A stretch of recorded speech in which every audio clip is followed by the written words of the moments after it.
The only thing I want to do is drink right now because that's all Pete makes me want to do. He just makes me feel like an alcoholic. You know what? I bet his parents are alcoholics, and that's why they're not in the show this episode. Even though we've seen Pete's house so many freaking times, you know what it doesn't have? A parent. Wait. You've seen his house? Yeah, we've seen. Because all we've seen is his shack. I assume that's his room. No. He ran out of his house whenever John and Clark were driving away. Yeah, but we haven't seen the inside. Well, yeah, I know that. Maybe he was just going to go grab dinner from his parents real quick and take it back to his room, a.k.a.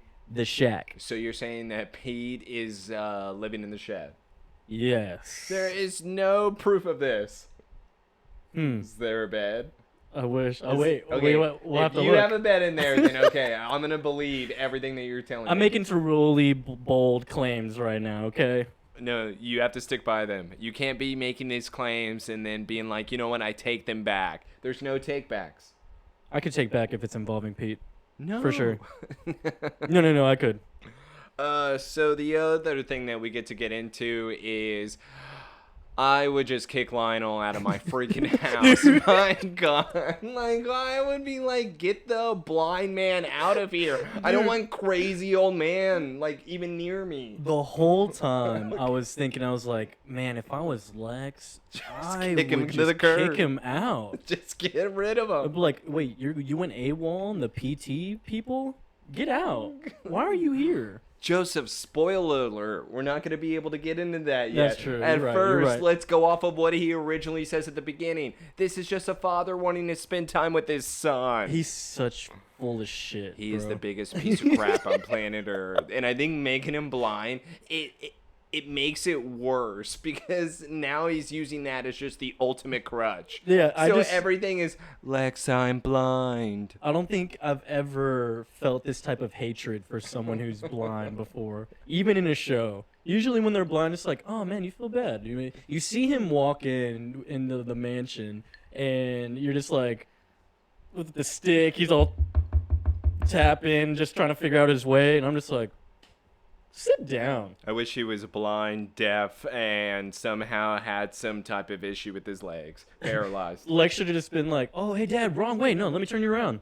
And then he just goes right back out the door. Why don't you just have, like, a driver take him somewhere and then just don't tell him where he is? Yeah, you can just give hand signs. He's not going to see. Yeah, and you could probably take him in the middle of nowhere. You know what? Nobody's going to miss Lionel. I wouldn't. Name one person. Right now, I wouldn't. There's not one person that would be able to miss Lionel. Give me one. Yeah, you're right. Maybe Victoria. Hamilton. No. Oh my! You know All what? right. Okay, we're no. I can't believe you're trying to jump to these things because Dude, I'm sorry, so dude. many things about that already piss me off. I know this is your favorite episode, dude. Okay, this is one of the worst things on planet Earth. Thank God, though, we had heat last week, and now next week I have red. You know what's weird? It's like I got the heat with the fire, which is also red, and then I got next week with the actual red. I'm just feeling the red these days. You know what it reminds me of? Red lace. You know what reminds me of that? Nicodemus. All right, I think your dick is hard now, dude. You know what? I have to be excited about something for this episode because what else do I have? Got Pete's problems, a.k.a. Ron Weasley. Dude, you have me. Oh, God. Aww. Whoa, we're back again this week on the Somebody Save Me podcast. We have episode 3, Duplicity. Oh, yeah, that reminds me. Episode 3, Duplicity of season 2. Look at this whole thing of what happens here. What are you trying to say? What was What do you mean? It was duplicity. I'm gonna show you. Are you trying to tell me what duplicity means right now? I'm gonna show you this in-depth definition that IMDb shows. Look at this. Okay, what is that? Duplicity means a deceitfulness in speech or conduct, speaking or acting in two different ways concerning the same matter with the intent to deceive. Example, lying. No. We're not, don't get into the examples because that's what they were doing with the entire paragraph. Well, I'm just saying, like, for instance, it just means you're lying. You're being deceitful. And then as you can see, it's showing all these examples from the episode of the duplicity. I thought it was like a duplex, meaning like somebody just lives like right next door to you or something. Okay, I think you might be dumb. Okay, you know what? Then I should be going to Smallville High because apparently I'd be fitting right in. You would fit right in. You know what? You These are would my type of fit people. right That in, is for dude. damn sure. Because I don't have any other friends that understand me. You know who understand me? Chloe. Chloe sucks. No, she doesn't. How dare you? Don't even get me on that right now. Because we're going to get into it where I hope later on we're actually going to be able to get into a sleepover. And once again, we'll get into the details. The sleepover. All right, but yeah. Well, of course, again, welcome. We have to, of course, just intro.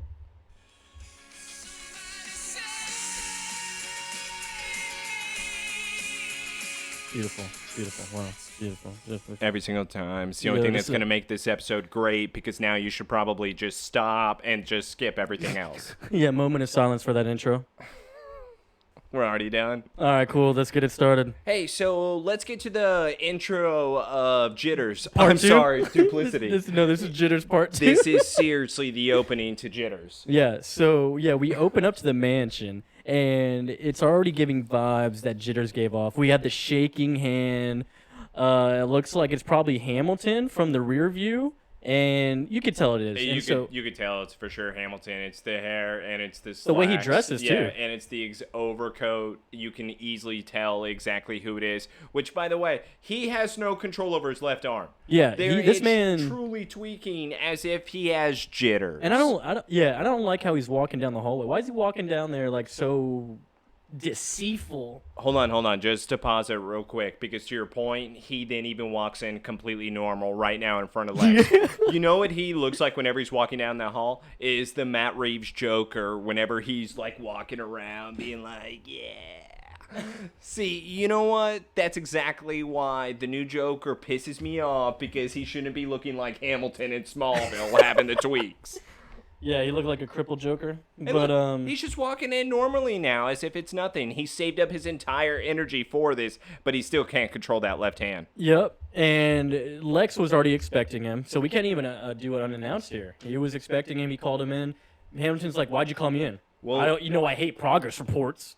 Well, apparently there's going to be a lot of lawsuits on Lex Luthor's desk, because when you're Hamilton, everything can be said out loud, but the moment that you turn violent, apparently your boss doesn't want that to happen. Yeah.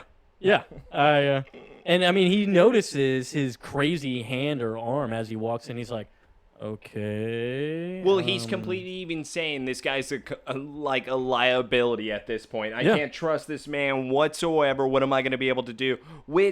So wanting to pause just like another 5 seconds here, this means, obviously, because the moment the episode starts, I think kryptonite. Of course. This is just overdone inside of his body. He's just been exposed too much of it, just like the Jitters episode. And by the way, there's going to be a lot of comparisons here with that. There really is, and I mean, even already throws nods because Lex, as you know in the comics, Justice League cartoon, he had that exposure problem. Remember, because he had the Rock with him for so long. He also almost died, and then he had to create a Mazo. Yep. Yeah. Exactly. Two-parter and then episode. even the suit he has also helped him sustain life. No. That's true. And I'm trying to think of the ape. What was his name? It wasn't Grodd. It was the other one. Humanite. Humanite. That's exactly what it was. Dude, Yeah. Humanite goes in. No, they bro. brought him out of nowhere. That was actually really great. They really did. He was like, Humanite, shut up. He's like his cellmate. Oh love man, that that shit. brain was so big. Looked like a set of balls. What? I'm just saying what we're all thinking, dude. I wasn't thinking that. Okay. Different childhood. So basically Hamilton's just like, dude, I don't want your doctor. This relationship does suck. It does suck. You know why, Lex, you don't understand? Because you're just too myopic. Yeah, he threw that myopic He turn just threw at it in his face and then said, guess what? I'm going to go for a drive. But let's cut to a truck driver, van driver.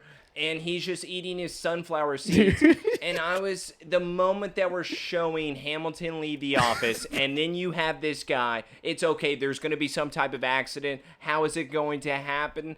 they spend too much time with me having to watch this guy eat sunflower seeds. Dude. It's really because what does Ray's lock and key have to do with anything? I just love that he chews those seeds and spits them on the window inside. Man, that part cracked me up. I don't know what it was, but did you even see his car is glowing green in there? Hamilton's. I actually put that in my notes, and I was gonna ask you, what do you think that was? His belly. I'm full of all the rocks. His belly just glows with the green kryptonite. Yeah, so that random van and Hamilton are basically about to go collide with each other on the road because Hamilton's not paying attention. He's trying to grab meds out of his car. And then, of course, we got Sunflower Seed Boy just flipping his shit over because Hamilton's an idiot. Hey, Joseph, did he just, like, fly off a mountain? Because how in the world did his car do that? Dude, it went so far. It went so far before he even hit the ground again. It didn't even make any sense. It was like a 50-yard pass going into the end zone. I was like, what the hell is this car doing? Did he go off a ramp? Nope. But you know what? Who decides to pull up to be the hero of this episode? That boy Pete Ross. Yes. He still sucks. Oh, God. But, yeah, so he pulls up because Hamilton was kind of just spooked and drove off. Basically a hit and run. And so Pete comes to help the guy in the van, and he sees what he's staring at. Just making sure he's okay, of course. But he sees what the driver's staring at, and lo and behold, we have Clark's spaceship. It is now being found by Pete and Ray. How long has this ship been here? What was it, an entire summer? An entire summer, the ship has just been laying in this cornfield where nobody has been able to find it. That's Yeah, I know there's been maintenance on those crops in those 3 months. What are we talking about? Everything has to be going through the crop cycle where it's either half on, cut, full grown. Either way, you're going to have to going through that cycle. And you know what we didn't do? We're just going to hide a spaceship for 4 months. Hilarious. This is awful. And by the way, I actually thought that Pete killed that guy, or like there was some type of thing where that guy was dead in that scene. Oh, really? Which also kind of threw me off when it comes to this next scene, because whenever they're only talking about the ship, I go, man, Pete's such an asshole. He didn't even want to save the guy. He just only cared about finding his spaceship. Yeah, that's kind of true. It was kind of true. And you can even, again, we'll get into it because we have to go through our commercial break here. That's true, yeah. What I do want to get back to, why the long break for the ship? Like the ship. Do you think they had any type of plan with that? It should have just made more sense if, like, the whole tornado event was back to back, you know?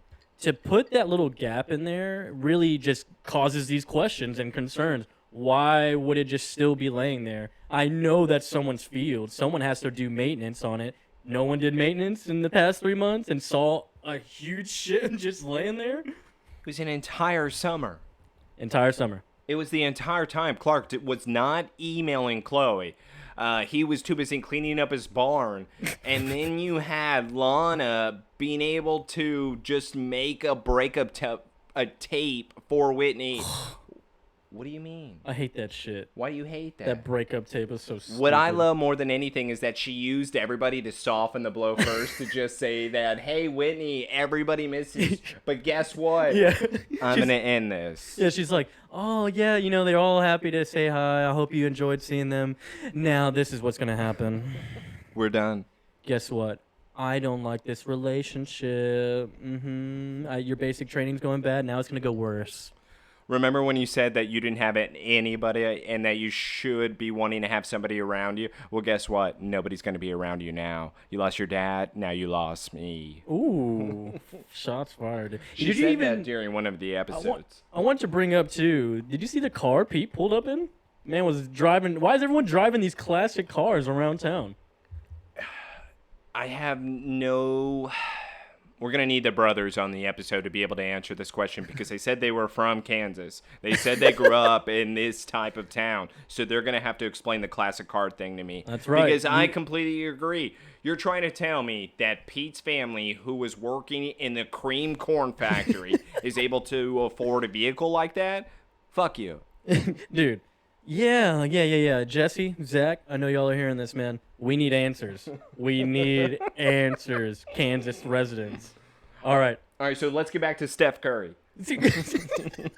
Bro, Logo Lillard. This is Logo Lillard right now. So we are open up at Clark going through his shooting of the hoops where he is. Okay, this scene just really makes me mad because what Clark is doing is backing up as far as he can in his driveway to be able to shoot the shot. Why is this what he's doing with his powers? Why is this what he's been able to focus on? Why can't we actually focus on something that your powers can do? This is stupid. Yeah, You're not going to actually go into sports. We've already been down this road. It's crazy, too, because you know what I liked about last episode is that he gets the new power, right? And he's actually training himself in the barn. Like lighting candles, small little things, and then he's heating up popcorn. Like he's actually practicing. Why wouldn't you be practicing your speed more? Why wouldn't you be practicing how strong you can be? You know what I mean? And your x-ray, like how far can we go with that? Exactly. He's not even trying to improve anything. And by the way, the only thing I do have to touch on as well, Pete would have been able to see Clark run through that spot after he just shot that. Oh, yeah. Pete is pulling up while Clark is running back there. There's no way in hell that Pete's just like, hey, how did you get from over there to over here? Oh, well, I'm just going to pull up in my car, sit up on my seat, and say, what up, Clark? I hate Pete so much. Oh, you hate him. Yeah, oh, in this episode. I thought this was your boy, dog. He is not my boy. And even when he pulls up, he's just like, oh, you're not going to make the basket from there. You're crazy. Pete, go to hell. What, kids can't have fun? I think you're just dogging on him because he's white. Hey, they made a movie about this. White men can't jump. Can jump. Can That's right. jump. Woody did prove it. He did. He did prove it. I don't know if he still can dunk to this day, though. You know what's funny is like one of the handful of times we actually see and hear them pull up to the barn. We get occasional Lex here and there, maybe Chloe, but man, it's nice to see that someone can notice someone pulling into the driveway. So, did Pete find a Nicodemus flower and not tell anybody? Because he comes in the most hyped I've ever seen somebody come in. Well, you've always said he has the crazy confidence, so maybe it's just his personality. I mean, he turns into Nala from The Lion King here, where it's, I'm sorry, Nala is Clark while Pete is Simba, where he's walking up to Clark being like, hey, I know a spot. I'll tell you what it is when we get there. Tell me where we're going. No, just wait for the secret. Like, Pete, just tell him where the hell you're going. Damn, what is this? Dude, tell me you heard the song that Clark, during his shooting hoops phase there, that you heard that song that was playing. It's like, I'm not from this ordinary world. And I try to Shazam it, bro. It doesn't exist. So it's that bad of a song. They had to make it for the show. No. That can't be possible. Swear to God, bro. They played it again at the end. Okay, the only way that makes sense is that it's actually somebody from the cast who sang that song. I hope it's Michael Rosenbaum. There's no way that was. Or it's John Glover. Maybe it was Pete because this is his episode. Maybe it was Ray. Maybe it was Erica the van Fox. driver. Ray and the sunflower seeds. Maybe that's what the band was called. That's what I'm saying. And that was their one time they would be able to advertise, and that's the only thing why they would be able to show his name on the door. Because Joseph, what does that even do to me? What Nothing. is showing who he works for? What was he even doing in that scene? What was the sunflower scene? I think that was 15 seconds too long. Because they literally only say his name once in this episode, yes. I think. And I think that's why they showed it, just to show that his name was Ray. Maybe. All right, so after Peaky, so hyped that he's going to be able to go and tell Clark, hey, let's go look at the cornfield. Yeah, look what I just found. You're not going to believe it. Hey, you know what? And Clark, I wish that he had a better poker face in this scene. But once again, going back to what I was saying earlier, I truly thought that somebody was dead in that truck. And Pete only cared about going to see that spaceship. Yeah, because even when I first saw him flipped upside down, he looks like he's dead. Oh, like he has a full-on gash in his head. I mean, I wouldn't be surprised the way the car went full Hail Mary on the cornfield. Oh, and by the way, Pete doesn't even acknowledge that the guy even existed. He's just like, oh, yeah, hey, look at this, Clark, look over here. I found this spaceship last night. Why isn't Clark going, what's with all the blood in the seat of this truck? What happened last night? Where did you find this? What were you doing? None of those questions are asked. Instead, it's like what we talked about before with the Scooby-Doo gang. Dead bodies, blood, cobwebs, nothing phases them. Really, no, it doesn't. And you know, I'll excuse the poker face right now because of what? Pete is so jacked well, just up. because if he brought anyone else, they would still definitely have some type of weird face going on, like, oh, what the hell is this? Is this a spaceship? Okay, what is with him though? Whenever I got Dude, this. it's the worst that Clark does because again, he's lying to his friend, making them seem crazy. I actually don't blame. Really? You're taking Pete's side on this? No, I'm just saying Clark's doing it again. Like last, what was it? The tornado thing with Lana. Yeah, I know, but it's not necessarily making Pete feel crazy because he's just saying, are we sure that this is a spacecraft? Are we sure that this is exactly what it is? Pete, what's the proof? We don't have the proof. This could be some type of which, by the way, is true. If you were to call any type of government official or police officer, they're immediately going to put up like yellow tape and something and just say, oh, well, hey, thanks for finding this, but this isn't what it really is. They will always lie to you. I don't know what Pete thinks he's going to get out of this. And this is what I also hate about the episode, is now Pete's throwing a hissy fit because Clark is like, you know what, I'm going to go back to the barn. Let's take it back to my house. Pete, whoa. Clark, I know how your dad is. I know what your dad would say. We're not going to do that. We're going to take it to my house. We're going to take it to my barn. Yeah, battle of like who gets to call dibs, I guess. Yeah, and Pete's like, I found it first.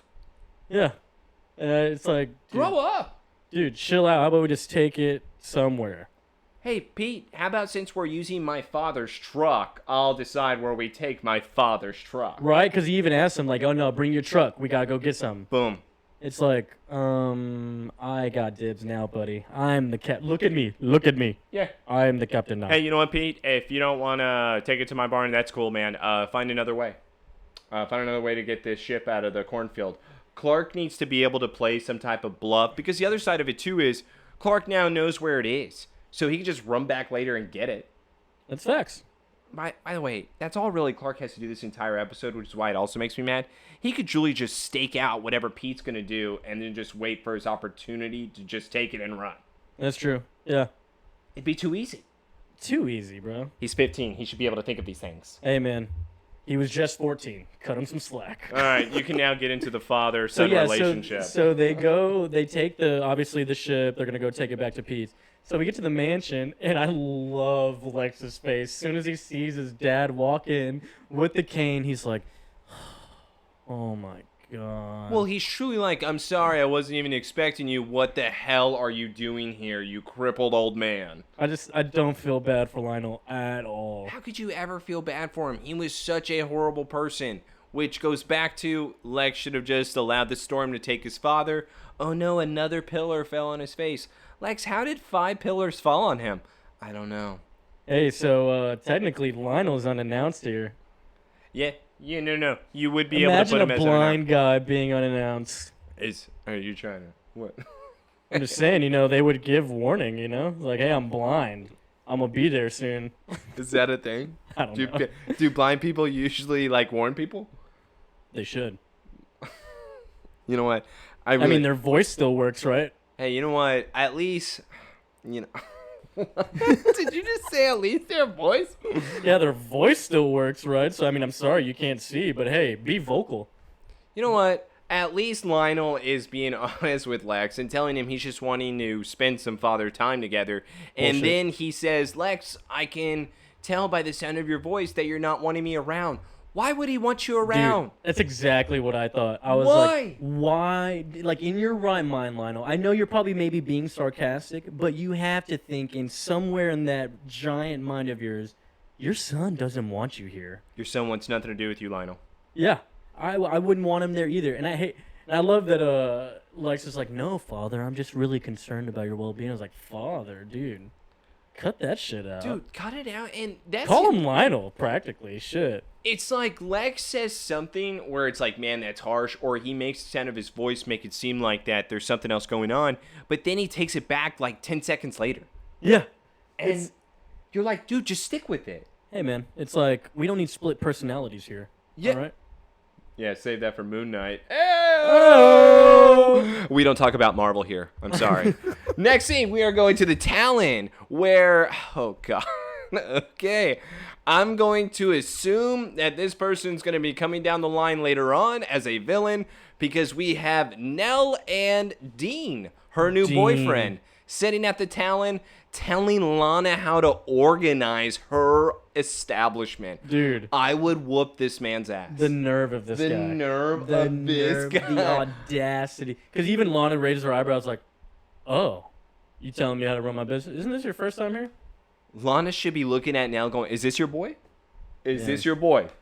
You better check him. I mean, if you really think about it, though, Nell doesn't own it anymore, huh? Yeah, that has nothing to do with Nell. Wait, but she's a minor, so technically Nell does own it. Well, Nell would have to be able to sign off as a guardian or something, but technically the contract is still with Lana. The contract is still in Lana's name. Granted, Nell would have to sign off, if anything, maybe like as some type of power of attorney if we're going to dive into this. We're getting into legals. Yes. We're getting into legals now. Either way, I think Dean is in some type of legals, but he has to be a villain later on down the line. Tell me why I remembered this guy precisely from a movie I know, and you know too. Fantastic Four, bro. What? He was in Fantastic Four. Who is he? He's the guy, the first one. Dr. Doom. Getting his powers, he's having revenge on the people that shut him out of his company. Man. And he's the guy that he kills in the parking garage and shoots a electricity hole in his chest. Okay, all right. I do remember the electricity hole in the guy's chest. So that's even tells like, you know what, Victor? Why don't you go to Latvia? You know, they really liked you there, so you'd probably do better there. And then that's when he kills him. Well, yeah, he like owns that entire country. Yep. That's his entire home. And so whenever Dean and Nell then kiss each other goodbye here, after Lana gives that look of get the hell out. It's a very passionate kiss. Okay, Nell is even like looking at Lana while she is kissing Dean. First of all, that's disgusting. Like, what are you doing listening? It's honestly rude. Like, yeah, it's like, ooh, hey. Like, what are you doing? Like, go, just peck each other and go away. Yeah, quit all that snogging. Yeah, exactly. Hey, dude, we got to make the Harry Potter references because we have a Ron Weasley situation in this episode. I don't even think Ron Weasley would act this bad. Ron Weasley would not act this bad. I'm going to actually give Ron a lot more credit. Yeah, well...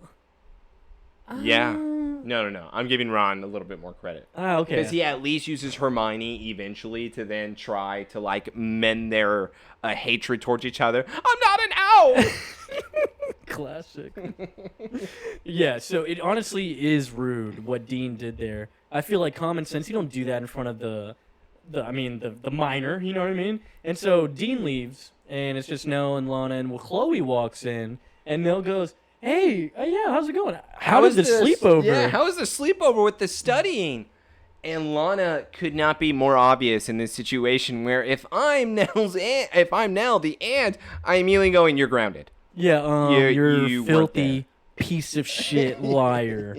But, Chloe catches on that obviously she's going to back up Lana. Lana, though, is really like nudging. Hey. She literally looks at her like, you're gonna say something, right? I was with you. No, silly, that is not what happened. And now it's just like staring at her. We're like, come on. Yeah, we got a reference to Keanu today, though. Oh, we did, because just like what you said, Chloe was able to pick up on what was going on, where she immediately says, oh, I'm sorry we weren't able to study because we were too busy having a Keanu DVD-a-thon. And what would that be at this current time period? Matrix, Speed, Devil's Advocate, Point Break? Yeah. Which, by the way, that's still a good amount of movies there. Yeah, actually, I was listing them off. I already named 4. I was going to say, you're pretty much just going through it here. So that would make perfect sense, and especially because the time period, Matrix would still be big? Bill and Ted. Yeah, I don't know if that's going to be as big as Matrix. Oh, no, yeah, Matrix was 99, so... Yeah, so this would be around the same time. Revolutionary. Exactly. Mm-hmm. All right, so... Nell leaves, where Chloe immediately says, next time you'd be able to give me the heads up and you wouldn't have to lie and we could come up with a better excuse besides a Keanu DVD-a-thon. And not even that. She even says, like, hey, how about, you don't have to lie. We can actually hang out. You're welcome to come over anytime. Ew. Because Lana, what, they're best friends? Is that what's going on right now? Oh, dude. Yeah, let me get to that in a second. Jesus. But yeah, Lana's just talking about, like, yeah, I just need to get away because Dean sucks. He's a new guy for Nell. And so I'm just trying to get out of that. All right, so you had to put this in the notes because I did. So the reason why that Lana wanted to lie and say that she was at Chloe's is because Dean and Nell, she wanted to get some alone time. So they were just having sex, and she was tired of hearing them, right? She got enough of that with Nell and Lex. Yes, exactly. Lex sex? She just knows how her Aunt Nell is, which obviously with making out in the coffee shop while staring at Lana, she probably is having sex in the living room trying to have Lana come down the stairs so she can stare at her too. Yeah, probably hearing a lot of... I hate it here. I don't want to be here anymore. She's just crying because she just has to hear the loud banging sounds. Where's Clark? And that is why she had to be able to lie. That's what I put. It had to be because Nell and Dean wouldn't stop having sex. Oh, for sure. Yeah. I mean, it's not... I mean, you can easily walk away from a situation where someone just keeps maybe making out, being really flirtatious and shit. No, they were having sex, probably very loudly too. Exactly, because you'd be able to go in your room. If it's truly bothering you about seeing somebody be lovey-dovey, just go in your room. Yeah, and then You're a teenager. You won't hear anything. It's just a matter of seeing it, Oh. But now when you have a problem of hearing it, that's when you leave the house. That's when you want to leave the house. So Lana, not a fan of her aunt getting banged. Which, I just have to be honest with you, kind of selfish. Honestly, So, dude, Nell's just trying to get one, bro. We know that Nell had to hear Lana and Whitney talk about their feelings. I mean, obviously they weren't doing anything, but do you know how many times Nell had to sit through one of like Whitney's crying fests about his dad? Well, you know what? It's not fair because Nell cock-blocked Lana and Clark that one time on the porch, dude. Oh, I completely forgot about that. You want to talk about selfish? You know Nell's what? selfish. Nell is the selfish one now. That's I completely forgot that she even looked at Clark. Clark, shouldn't you be going home? And then when Clark leaves, stay away from the Kent boys. Yeah, and then she decided to host a party pretty much for herself at Lex's house. Oh my god. Hey Lex, can you call this Lana's birthday party? Thanks. Yeah, if I'm Lana, I'm probably not going home either. I'm not going to be going home. And it's the first mention that Lana actually stayed at the Talon overnight, which is a nod because foreshadowing, they end up staying there. That ends up being like a primary residence for Lana at some point. Yeah, by the way, if I am so at this point, 15 years old, I'm 15 years old, I'm a sophomore in high school, and I get to stay at my coffee joint establishment as like a room upstairs that has its own bed, probably its own area. I got plenty of food, plenty of drinks. Joseph, I'm never going home. Yeah, no. I'm never going to hear Nell bang. They highly mistook me for someone who would still stay at home if I had that opportunity. What is that? Any child is not going to choose to go listen to Nell bang. They're going to choose the coffee. Now, maybe I would go hear it. I don't know. I'm also a boy. Dude, we're going to go to the next scene here because I don't want to even touch on that with Dean. All right. Gross. So after the Talon with Lana and Chloe's convo, we pull up to Pete's shack at his house. And they just put the ship inside. And, of course, Pete's already like, oh, dude, we got to go tell Chloe. It's like the Holy Grail to her. And Clark immediately, once again, such a terrible poker face.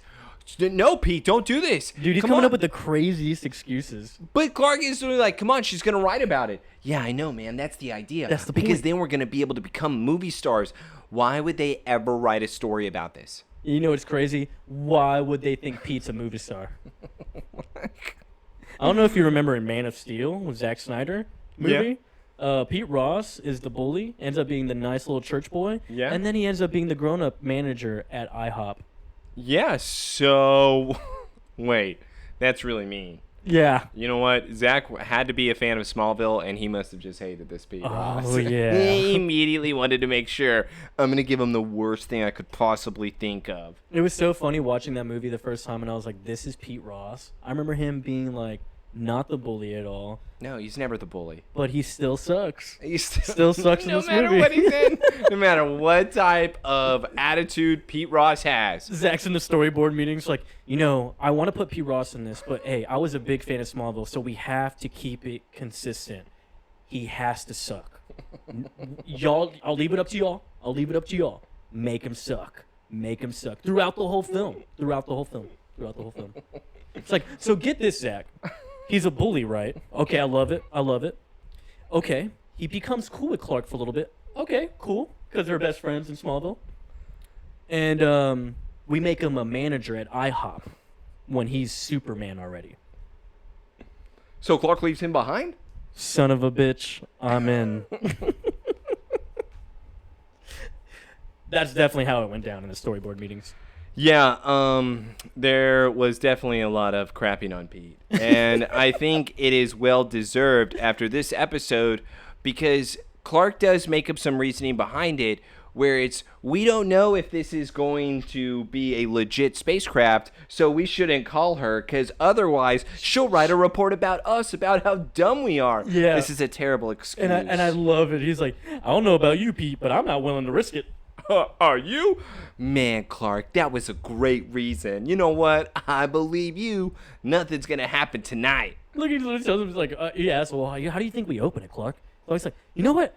Have at it. I'm going to go, put up some missing spaceship flyers. You go ahead and go to town. He's a dick. Yeah, no. Clark is mean. That scene with the crowbar is really mean. Yeah, Pete, why don't you take this crowbar and have a good time? Like, how do you open it? It's like, oh, I'm not sure, but hey, take this crowbar. Have at it, dude. It's like you handed the toddler a toy and then left them in their like little playpen area and you said they're not going to be able to go anywhere. You literally gave them like a problem to try to solve even though it's unsolvable. Yeah. Asshole. He's an asshole, dude. You know what? But right now in the episode, yes. Clark could be the definition of what I would like to call a complete asshole. But later on in the episode, I'm going to be on his side. I'm just going to warn for foreshadowing. I'm going to be a little foreshadowing here. Everything he has done so far with Pete, I'm agreeing with. No, I think I'm already thinking what you're thinking. I think I'm picking up what you're putting down, brother. All right. That's all I want to be able to make sure of here. All right. So next scene, we go back to the Kent house. Where Clark is now convinced, or this is where he does reveal to his parents about that they just found the ship and they're wondering exactly where it is. Well, it's at Pete's house. Well, what's going to happen to it? Well, I stopped him from holding a news conference. His parents are so pissed. He's about to be grounded. Dude, John is like secretly livid. He's not really showing it that much right now, but he's like, you're just going to have to play dumb, Clark. Okay. In a way, you have to be able to agree with Clark when it comes to him questioning of constantly lying and constantly not being able to tell the truth. Because whenever somebody finds something this big, it's truly like a Lana situation. How many times can it make somebody feel crazy before they're actually going to be able to believe, like, dude, I'm just a horrible person? And this can kind of already start with, like, maybe what we're thinking on Clark on being his side here. Because if you really think about it, bro, if I'm lying to my best friend all the time, you're going to start feeling that shit. Yeah. Like, I would hate having to do that. Even lying once and then, just thinking about it the whole time. It's like, man, I could have just told him the truth, but I can't, Or I can't, quote unquote, because Papa told me to. Papa said don't lie, or Papa said to lie. Yeah, all the Kents are liars. But Martha actually explains it in a very delicate way here, because when Clark then reveals, well, let's just be able to tell Pete the truth. Clark, oh my God, Clark, we're not going to tell somebody like Pete. Yeah. Why is there a pause? Yeah. Why was there a pause before he said Pete's name, as if it was some type of insult? Look, this information is too dangerous for a guy like Pete. Yeah, it's so weird. I get the argument on Martha's end, like, once you do have to start doing the lying too. You got to start, working your way around and trying to make it seem not obvious that Clark is an alien.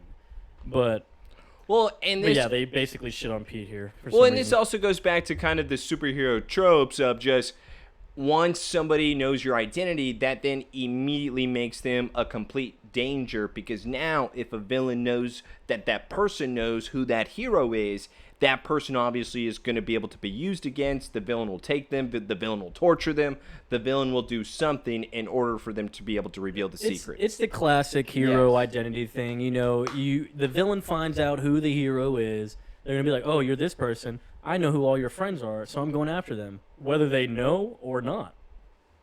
Yeah, it's kind of heartbreaking. AKA Green Goblin killing Aunt May. You know what? And Aunt May Gwen. deserved it. And Gwen. No, Gwen never deserves it. Gwen never. She doesn't deserve anything.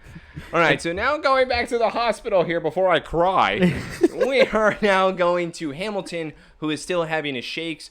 Apparently, he knows this doctor. Yeah, so he's basically bribing a doctor He to knows go this see the van driver, the one who saw the spaceship.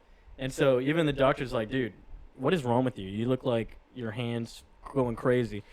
Just give me the number. Just come on. He's going to do that in the middle of the hallway? Okay, this guy, once again, we're getting to the jitters vibes here, where he is just standing in the dark and he's just shaking. Where Hamilton is even now trying to lie, even though he is the worst liar in Dude, this scene. I would immediately think this guy is a drug dealer. I or would be he's like, a crackhead get the or something. homeless guy out of my room, nurse. Where is my nurse? This guy is saying he's a doctor and has the shakes. Yeah. I'll give it to Ray right now because he's actually all hopped up on morphine. Because he just said that right now. And so Hamilton's just trying to get this information out of him. Like, what'd you see? Like, what happened? Where's the ship? He's like, yeah, I saw a spaceship, but it was there. I mean, I don't know where it's at now. Well, who else is knowing about the spaceship? Who else knows about it? Oh, yeah, it was the guy who brought me in. His name's Pete Ross. Okay. First off, how would he know his whole name? Yeah, did Pete tell him? Hey, I want you to be able to tell the hospital that my name is Pete Ross. Like, because I know if you drop someone off at the ER or something, like, or report it, are they going to take your full name? You know what? Unless somebody told him, yes, it was a young boy came and saved you. His name was Pete Ross. If it was a nurse that decided to rat him out or something. You know, I'm thinking maybe there's like some protocol where they need maybe a full name, like just to know for the record or something. To be able to have somebody check somebody in? Or report it, because imagine if he called and reported it, you know, so the cops come or the ambulance comes like, hey, who are you? What's your name? Well, no, that's what Pete did say in the earlier scene that we did not touch on. Thank you for bringing that up. Is that Pete even did say that he called the sheriff's department. We need to hurry up and move the ship because I told them a place that I couldn't remember. So now they're bugging me on where that flipping of the truck was. Oh. So Pete lied to the officer so that he could take the spaceship, where once again I thought the guy was dead and Pete was just, Clark, ignore the dead body. We need to get this out of here. Dude. Yeah, and so as soon as he says the name Pete Ross, Hamilton's like, oh, hell yeah. And then he gets all up in his face, right? And Ray recognizes his face. He's like, dude, you're the guy on the road, bro. You're the one who made me run off the road. Hamilton's response, He's like, no. That wasn't me. He's like jittering his hands. I swear to God, it wasn't me, bro. I swear to God. And dude, he goes off the rails in this episode, man. He is out to lunch mentally, physically. By the way, this is not the normal Hamilton. This is not at all. That I named best villain of season 1. This is not where I thought his road was going to be able to take. This guy got the trophy for season 1. Yeah, that's true. And honestly, he's showing out right now for that trophy. Kinda. I mean, why are we just randomly having a tube? I'm assuming, what was that, morphine? Yeah, like because it's supposed to drop like gradually, but Yeah, he they literally wouldn't- inserted all the morphine into his bloodstream. They And wouldn't now he's make it good. that easy. Huh? They wouldn't make it that easy. And I don't think the tube of morphine would be that freaking gigantic. This is 04. You know what? We're going to have to bring the wife in. She's a nurse. She's going to have to know this information. We'll bring her in for the Kiss episode. Oh, yeah, no matter what, we're going to have to We'll bring probably her in. forget by then. Yeah, she's probably not going to be able to be on this. So Hamilton just dips as soon as he kills Ray in the hospital bed. And John No nurse comes. No doctor comes. Nobody comes. We cut to John and Clark basically going over to Pete's house unannounced. Unannounced. And they go to the shack trying to sneak over and take the ship. And what's funny is that you're thinking, like, how are they not, no one hears them come in?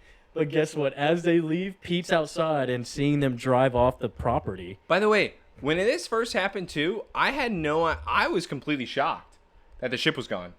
Oh, yeah. And you know what I actually thought? I thought Pete took it.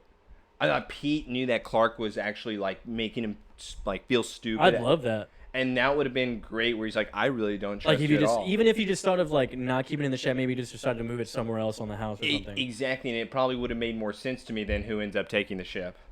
Oh, yeah. But Pete runs out of his house. He's completely disgusted. He sees those Kemp boys driving off his property, and he's like, what the hell? I thought I could trust you. Yeah, and he's like, what the hell? So it cuts to the morning, the next morning. And Pete's been waiting for him all night and all morning. So it looks like, because this is a school day, right? So first off, how early are we up, bro? Like, we're waiting. Well, no, it's not a school day because Clark even says, hey, Pete, I was just going to come and talk to you. This can't be a school day.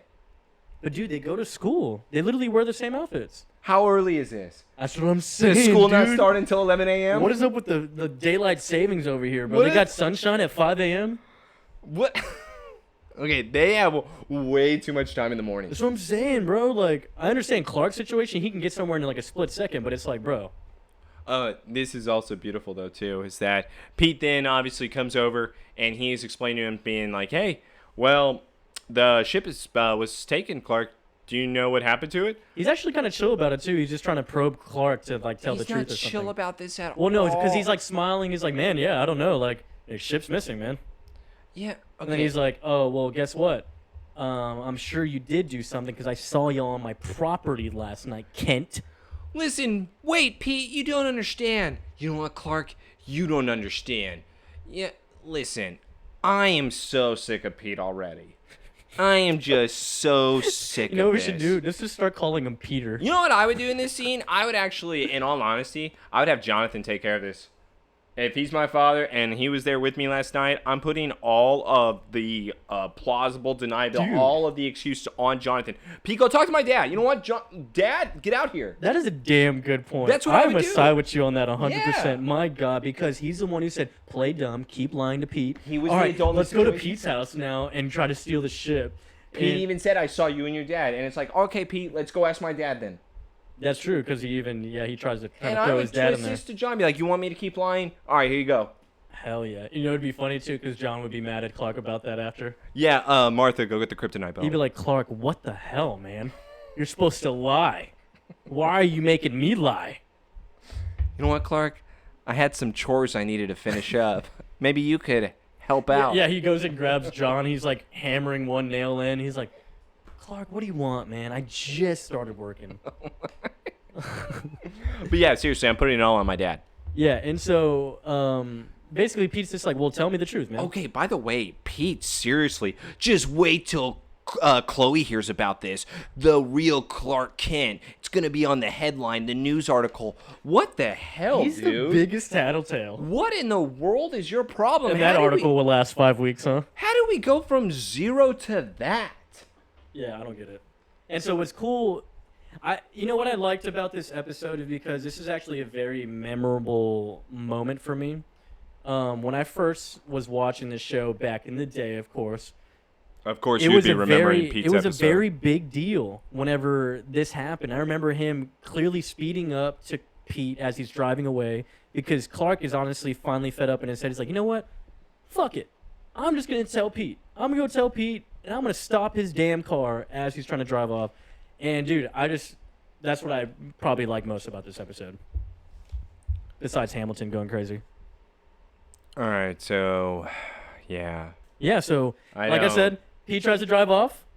Clark is in the rearview mirror, and then all of a sudden, split second, he's gone. And Pete's like, what the hell? And then Clark's in front of him, stopping the car. So, let me just kind of spit on your childhood. This is the worst thing I've ever seen. This is no reason for Clark to be able to reveal his powers, and instead, I think I'd feel much more comfortable if it turned out to be an accident on which Pete was able to see Clark do something. Instead, it's in a way like, I'm going to go tell Chloe to write this headline about you, and then Clark does the power where, I don't know, this was not an episode I remembered when I was a child because I just thought Well, this I was mean- silliness. I thought this was silly. Well, look, the defense on that is just like Silly! Pete is going to be relentless there. He's already not going to believe Clark, everything he's saying, unless he really shows him what the hell's going on. And at that point, I think it was rightfully done. Like, rightfully done. I'm on glad Clark's that part. you just completely agree because Pete is just your boy toy that you want to be able to honor. Oh, no, I'm and agreeing just- with Clark here. You think I like Pete? Clark barely likes Pete. You know what? It sounds like that you do. Okay. So, all right. You know what? yeah. You get to explain this greatness then. All right, cool. Cool. Please. All right, so after that scene, Pete is obviously showing like, oh, Clark has super strength. So they go to the little base, or what is it, the cellar, Yeah, or yeah, something like the- that on the Kent farm. Yeah. You know where it is, where they hide the ship. And yeah, exactly, where the ship used to be on the Ken farm. And so Pete's just like, dude, why don't you never tell me? And Clark's like, well, dude, I mean, even my parents say, like, no, not everyone can handle this truth and this burden. And he's like, bro, we've been best friends. You think I can't handle it? Yeah. And then Clark's like, can you? Pete's looking at him like a science experiment right now. And that's why Clark even said, this is why I didn't want to tell you or anybody, because of the way you're looking at me right now. Which is what? A freak. Because you're just like looking me up and down. Up and down, just making circles around him. And the other thing is like Pete is just being silent. Like his face is just in disgust. Once again, it's a Ron Weasley type of thing where, Pete, what do you want Clark to do? He's like, everything that you've done is a lie. No. My name is still Clark. Everything that I've told you is the truth. We grew up together. We rode bikes together. We played ball together. The only thing that's not true is where I came from. Yeah. Like, and that's dude, it. No, Us growing up together was like, real. It's Ron Weasley from Goblet of Fire on steroids. And it's just like, dude, I'm telling you, look, imagine me or you, you know. That's we what I have mean. powers, Yes. and you just told me, I'm sorry, I'm going to probably understand. That's going to be the least of my worries. But my biggest concern is, dude, we have superpowers now. Like, you know what I mean? And that's and funny that you even bring it up. That's exactly what I thought of too. I go, well, maybe it's an age thing. Maybe it's a jealousy, because if one of my friends got superheroes now or superpowers now, I'm not going to be like, oh my God, this entire time, I just can't believe it. It's more like, okay, how can I make this cool for me? I think it's definitely I think it's definitely more difficult for someone your age being that young. Is it just because you're a kid and you want the powers? Blabber, like, who knows? You're not fully mature yet. At this point, like us, if we finally, revealed the information that we have powers, dude, we're not telling a soul, you know what I mean? Like, and we're going to have some fun with this shit. That's exactly what I mean. And the fact is where Clark, whenever he's having to explain it to Pete, and Pete's overall reaction is so disgusted that he just leaves. It's to what you were saying earlier of Pete just saying, everything was a lie. Why would you ever trust him? Why couldn't you tell me before? Well, look how you're acting. Dude, look what you're doing. That's what I loved about that. He was like, "What, you think I couldn't handle it?" And he's like, can you? Yeah, look at what you're doing right now. Look how you're acting. No, you can't handle it, and now I regret telling you. He deserves to get slapped. He does. And the storming off, the not talking, Clark should have just honestly did hit that him in the nice forehead. Little forehead slap, dude. He should have done that shit, man. I would have done it so quick. Okay, so this is exactly what I have the problem with. We find out now of who steals the ship in Hamilton. Okay, Joseph, I have to pause because you're going to have to explain to me, and I need you to go into full explanation. How did Jitters take that ship from Pete's shed and put it in a vehicle in order for this to be able to go? How did he do this? Explain it.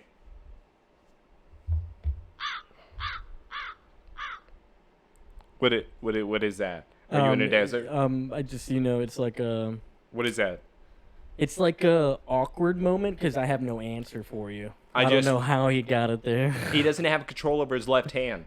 Maybe he lifted it with his left hand. What does that even mean? Does he have super strength? Was that the green glow? Dude, At maybe least be able to explain it to me. If he would have gotten the car accident and then that's how he found his ship, something along those lines. But instead, I'm supposed to believe that he was able to lift that ship by himself.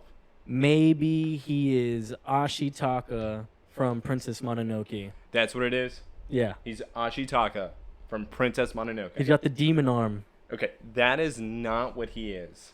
Okay, then Jitters Jr. Did Jitters have special strength? I just saw him shake a crib. Remember, he shook that dude to death. Yeah, that's not special strength. I mean, actually, it's not even strength. It's speed. Remember? We went through this. It's speed, bro. How fast he's shaking. Okay, so no explanation on how Hamilton... No. Yeah. So none of that. Yeah, if you want to get off of that. No, yeah. I stand no chance. See how excited he was to find out there's an octagonal key insert? Oh, I have never seen a man smile like that in my entire life. And imagine this crackhead coming back to the mansion to Lex. Like, hey, Lex, I'm going to need that key that we found out in that field. Remember? I found it. It's mine. It's mine. Where is it? Where did you put it? Give it to me. Give it to me now. Okay, where is security? And literally Lex is like, I lost it in the storm, so it's not here. Okay. You're a liar! Joseph, I fired this guy. Why is he in my house?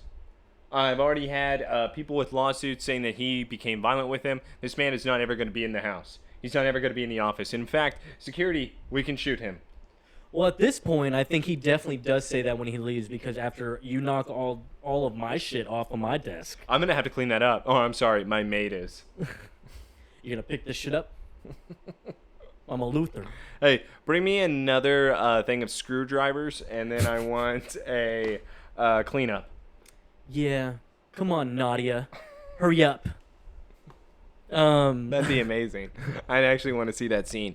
But instead, I get nothing.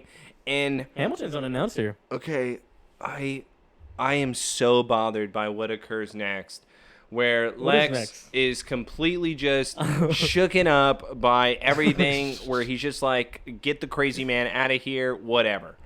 Hamilton leaves the room, and then he sees one of the blind mice just walking through the hallway in all black, just... okay. Look, I'll tell you what right now, real quick before you go. Still don't feel bad for him. Like, I don't feel bad for Lionel at all. He looks like an idiot. He looks so awful, where I have such an issue with Hamilton walking by him. He then turns around and pitches him. He completely does a full-blown sales pitch. It's literally crackhead Shark Tank right now. Yes, and Lionel is like, oh, you know what? I don't usually trust these type of people. He's like, but I know like I can't see you, but I'm hearing you. I'm hearing you, Hamilton. And what you're spitting seems too good to be true. I gotta check it out. Okay. I gotta check it out. The fact, and it's, and even here's the other thing that kind of confuses me. Where Hamilton is like, you know what? Your son doesn't even want this. He doesn't understand how to find something so earth-shattering and to be able to grasp it. Okay, why would that make Lionel be like, you know what? I'm going to go with this guy. If my son thought you were crazy, and I think like little of my son, or I think highly of my son, I'm going to trust him, or I'm going to think that you're too bad that my son doesn't even want you. Either way, there's no positive spin I can put on this is why I should do a deal with Hamilton. There is nothing in Lionel's mind that would ever make me believe I'm going to buy this pitch. You got a deal. Yeah. He literally agrees, like, right there. Right there. Right there. I mean, right there. We could have pitched him anything. Anything. That man's bored. That man has nothing to do. He is... I really was All he's been doing off. is just walking around since he got there. Just trying to realize how his layout is. I put in my notes, did Hamilton really pitch Lionel? Oh, yeah. He pitched him hard. Oh my God. So, look, I'm glad you paused it here. Glad you paused it. Oh. Because as we're getting to the scene, tell me he's not wearing the same shit from earlier, a.k.a. it's the same day. He literally went through that whole thing of going the night before to Pete's house to steal the ship. This is real. And Pete woke up early enough to wait for Clark outside of his house so he could confront him. Clark told his secret. Then they go and have a meeting about the secret, and Pete runs off. What time was that? If we're at school now. School started at what? 8? Starts at 11. No, school starts at 8. No, because the other side of it, too, is Smallville High has to be able to start out late. Because just like in our other episode when it came to Season 1, remember how we always said, why is the school open so late? 11's way too late, bro. They got to have some type of like 11 to 8 schedule. I'm thinking 9 or 10 at the latest. They got to have, it's alternative school. Someone needs to send us what time they go to school. If you go to alternative school, can you please send us that? Yo, no, it's totally 9.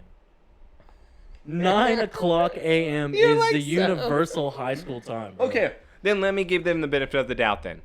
7 a.m. Pete was at Clark's house. The sun could have been up like that, and that still gives them 2 hours. That's fine because, I mean, that's what we've been talking about. But tell me this. You waking up that early? Well, Clark was waking up that early in order to go talk to Pete. And plus, just like what you always throw in my face, isn't this farm life? I wouldn't know. I'm not from Kansas. Isn't that what they do? Get the brothers on now. Call them. Yo, can we phone a friend?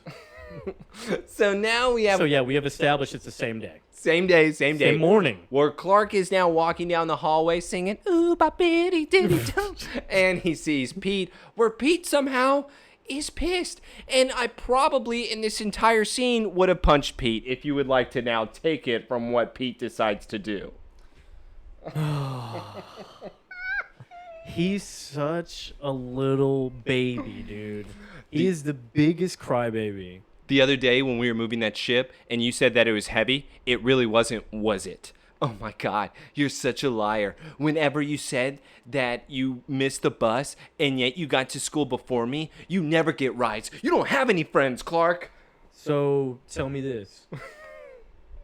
Pete's not gay? Pete in this scene could be questioned. Tell me why this sounds a lot like this. So that time, like 2 nights ago, you faked it? Oh my God. There's no way in hell this is the same conversation. That is... Wow, it's side by side. That's not bro. side by side. That's Where side are you by getting side. side by parallel, side? You're dude. not getting. There's no way you're gonna have me. He literally is. It's comparable to that. He's saying like that time you did this, you faked it, huh? That's not what he's saying. There's You no faked way it. in hell that I'm gonna be able to get away. You're gonna have Look, to cut man. that out. There's no. Clark's faking it for Pete, and he's mad about it. Okay, yeah. This is what I hate though, Zad. It's still the Clark. You just don't get it. I don't care if you're from the moon. You just never trusted me. Okay, that line alone sounds kind of like a Scott Pilgrim. He loved me so much he punched a hole in the moon. Right? He actually punched a hole in the moon for me. Like, that's exactly the line. Where Chloe now is walking up and she's saying, why didn't anybody tell me about the superhero? They look completely just about to poop themselves. And she's just like, Pete saving that guy that was in the truck and was able to drag his body out and then take him to the hospital. So we get an explanation of exactly what happened an hour later in the show because for some reason they forgot to show us Pete actually saving the guy instead of Pete not caring about the guy. Yeah, because we don't care about that guy. Pete refused to call the cops and tell him where that guy was, and he could have been critically injured. And by the way, he may have been paralyzed because Pete dragged him out of the truck instead of allowing the ambulance to come and get him. Dope. Yeah, I'm just going to throw all of this out there. Wait, is Pete a professional? Is he a health professional? Does he understand anything when it comes to the hospital? Or health? No. He knows about cream corn. You know, there could be worse things to know about, I guess. Than cream corn? I love some cream corn, dude. Who doesn't? A lot of people, I feel like, actually. Some people don't even like corn, dude. Well, and now I hate every single second of Pete. Oh, yeah. No, he sucked this whole morning. Because with Chloe, Clark even Chloe questions, saying, well, unless you actually have something good to tell me, like you're going to corroborate maybe some spaceship storyline. Yeah, sure, Chloe. Pete says this. Sure, Chloe, I saw a spaceship, and I saw an alien last night, and he looked exactly like Clark. Oh, an alien? Really? I thought they looked like little green men. No, they don't. Okay, well, sometimes things can surprise you, Chloe. And then walks away. I'm going to hit him in the face.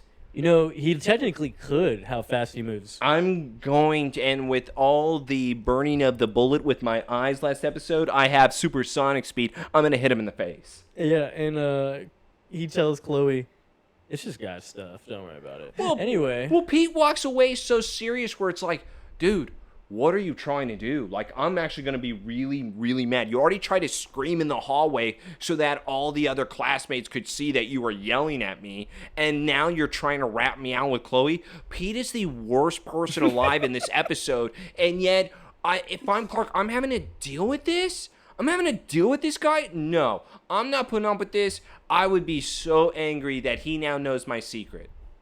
Yeah. No, he's being a total asshole. That's why you just feel bad for Clark now. Pete walks away. Chloe then is just saying, well, What's that all about? You even stated it was guy stuff. Clark even goes, once again, ruining his poker face. You're not really, like, interested in that spaceship stuff, right, Clark? Why are you talking about it, Chloe? Dude, you could have totally... Well, Why? Nope. You no, don't... he could have just said anything else. Like, Yeah, he didn't have to go UFO. Exactly. So you're not really going to run that. You know, it's not really... that's really Inquisitor stuff. It's Inquisitor style. You know why? It's because the Torch is better than the Inquisitor. That's what he just said. I just want to let you know that. That's what he just acknowledged, because it's been 7 years on this paper that she's been working in order to build it up to what it is today. Wow. And the fact that he's even saying that the Torch is better than the Inquisitor is saying so much to us as the audience, that Chloe is just so above and beyond everybody as a sophomore already that she should not be friends with Lana Lang, and Lana Lang is dragging her down. Wow. You just blew my fucking mind, dude. What do you got? There was a lot of built-up things there. Yeah, I feel like there was some emotion. Yeah, there was... kind of stemmed for by like... the way, maybe... I'm out of breath. I need a drink. Yeah, I'm going to take a drink right now, because that's the only way I can watch this episode, is being able to have drinks. All right, so we're back on at the Ken farm. We walk in with Clark. We got Lex in the house.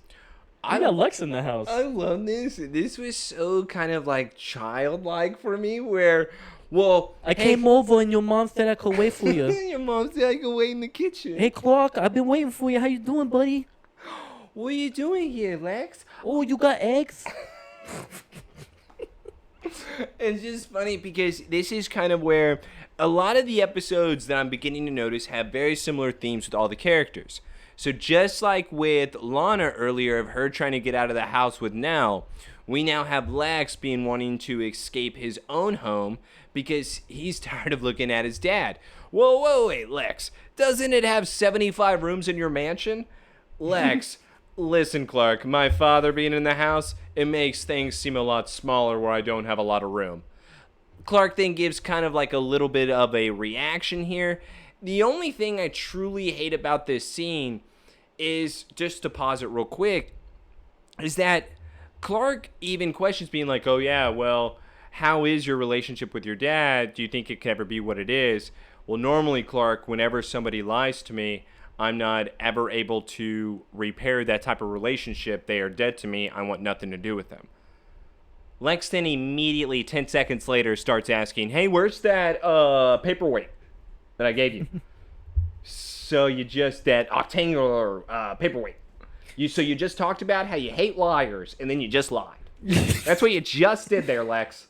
And why even mention that to Clark? Why bring that up? He looked at it once. One time. Why would you think that Clark has it? Because you saw it in your thing during the storm. In his little cocaine spot. Yeah, there was... Clark was not the person to steal that. And not even the person to ask about it, well, wait. Really. Hold on. We got to be able to figure this. Oh, it was Roger that stole it. Yeah. It was Roger that stole it. Exactly. Roger was the last one that was in the office in order to steal it. Obviously, that would have been the person. To your point, why would he ever be asking Clark this? Lex is supposed to be a genius, dude. He's supposed... And that's exactly... Yeah, but he hates liars, right?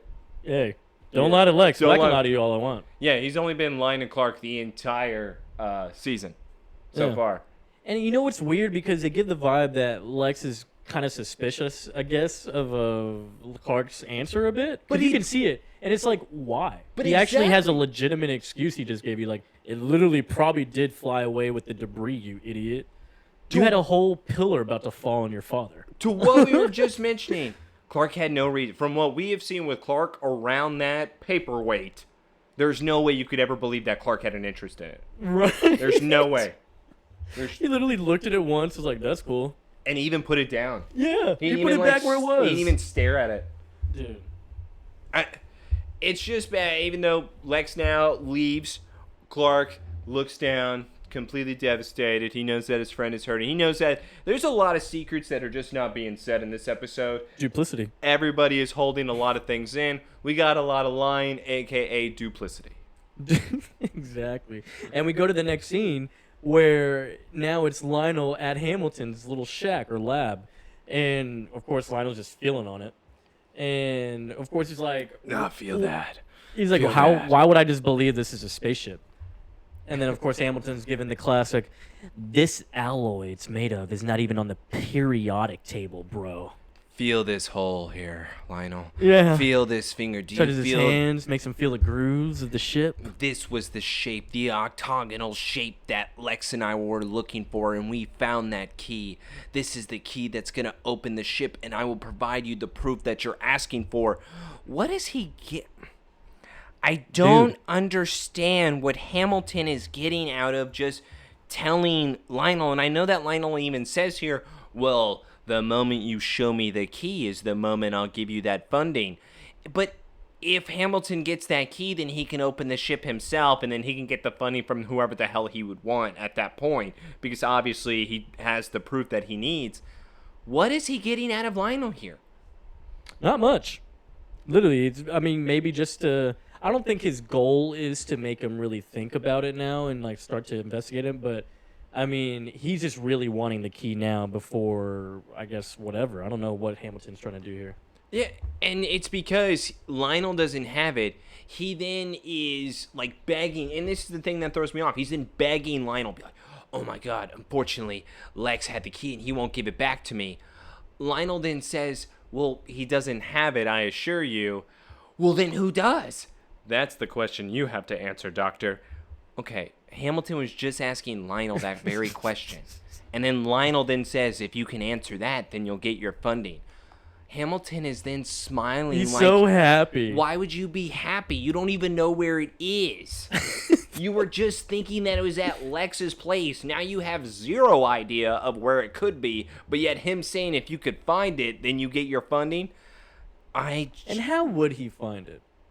Exactly. That's a needle in the haystack, bro, literally. And the other weird part is whenever you find out where he... Oh, no, we already found out.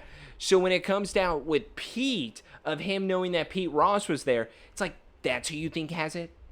You think magically somebody that happened to find the ship just happens to have the key too? Yeah. Especially for how big it is. You know how small that is.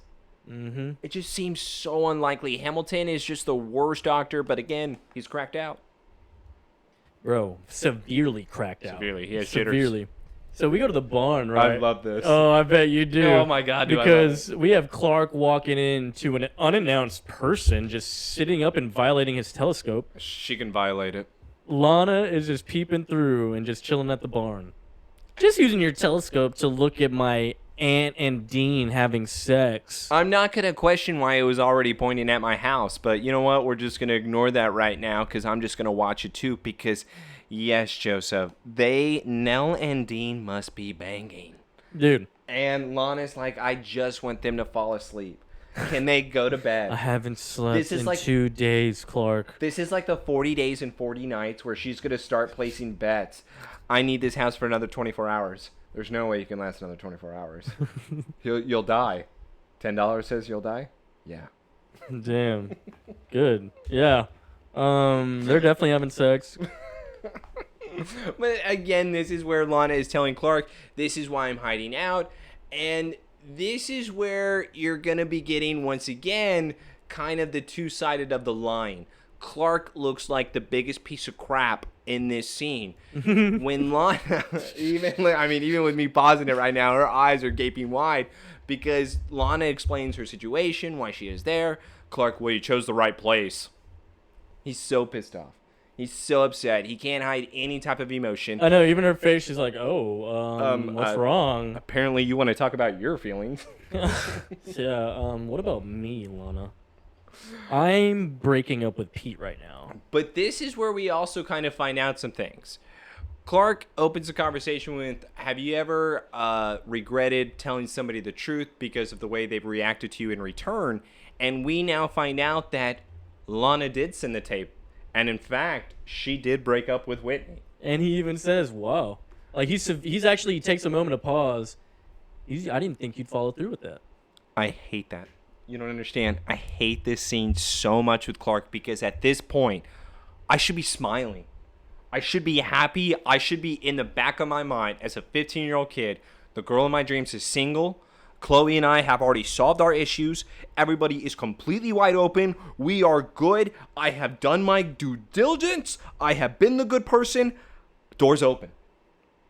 But no. Instead, you get none of that, and it's Clark. So do you ever think you and Whitney will be friends again? Why are we talking about this? He loves talking about Whitney, dude. We already been know this. But the thing is, you don't ever have to talk about Whitney now. The Whitney thing is done, and instead, what Clark does, well, let me tell you about me and my boyfriend. Yeah, the big blowout me and Pete had. Oh my God. And Lana is so confused, being like, well, what's going on with y'all? What would you ever fight about? Clark, you know what? Don't worry about it. Who cares? It's guy stuff.